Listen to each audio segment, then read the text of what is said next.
মাত্র 7 দিনের ব্যবধানে গাজার 2 প্রধানমন্ত্রীকে হত্যা করল ইসরায়েল। রবিবার রাতে গাজা উপত্যকার বিভিন্ন জায়গায় চালানো ইসরায়েলি বাহিনীর হামলায় নিহত হন গাজার নবনিযুক্ত প্রধানমন্ত্রী ইসমাইল বারহুম। ইসরায়েলের এই সর্বশেষ হামলায় ইসমাইল বারহুম ছাড়াও প্রাণ হারিয়েছেন আরও অন্তত 51 জন ফিলিস্তিনি। হামাস জানিয়েছে ইসমাইল বারহুম চিকিৎসাধীন ছিলেন খান ইউনিসের নাসের হাসপাতালে। সেখানেই তাকে নিশানা করে হত্যা করা হয়।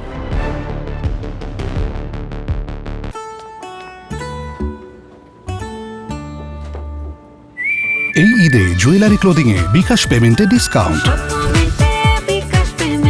ইসরায়েলের প্রতিরক্ষা মন্ত্রী ইসরায়েল কাটস বলেন, রবিবার সন্ধ্যায় দক্ষিণ গাজার খান ইউনিসে প্রতিরক্ষা বাহিনী সফলভাবে জ্যেষ্ঠ হামাস কর্মকর্তা ইসমাইল বারহুমকে নাসের হাসপাতালে হত্যা করেছে। তার দাবি, ব্যাপক গোয়েন্দা তথ্য বিশ্লেষণের পর সুনির্দিষ্ট অস্ত্র ব্যবহার করে এই হামলা চালানো হয়। ইসরায়েলি পক্ষ বলছে, বারহুম হাসপাতালের ভেতর থেকে হামাসের হয়ে কর্মকাণ্ড পরিচালনা করছিলেন। গত 18 মার্চ ইসরায়েলের হামলায় নিহত হন গাজার সাবেক প্রধানমন্ত্রী ইসাম দালিস। এরপরই তার স্থলাভিষিক্ত হন ইসমাইল বারহুম। আল জাজিরা জানিয়েছে, গাজার আল মাওয়াসিতে হামাসের শীর্ষ নেতা সালাহ আল বারদাউইলকে হত্যার কয়েক ঘন্টার মধ্যেই বারহুমকে হত্যা করা হয়। গত মঙ্গলবার থেকে শুরু হওয়া এই ধারাবাহিক হামলায় এখন পর্যন্ত হামাসের 4 জন রাজনৈতিক ব্যুরোর সদস্য নিহত হয়েছেন।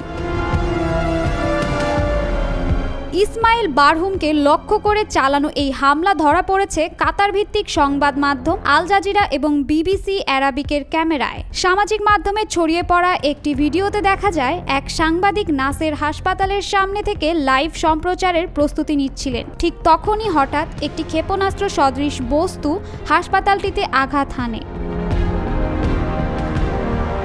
হামলার পরপরই হাসপাতালে আগুন ধরে যায়। এতে আরও অন্তত 8 জন আহত হয়েছে। ফিলিস্তিনের স্বাস্থ্য মন্ত্রণালয় জানিয়েছে, গত 18 মাসে ইসরায়েলি হামলায় দেশটিতে নিহতের সংখ্যা 50,000 ছাড়িয়েছে।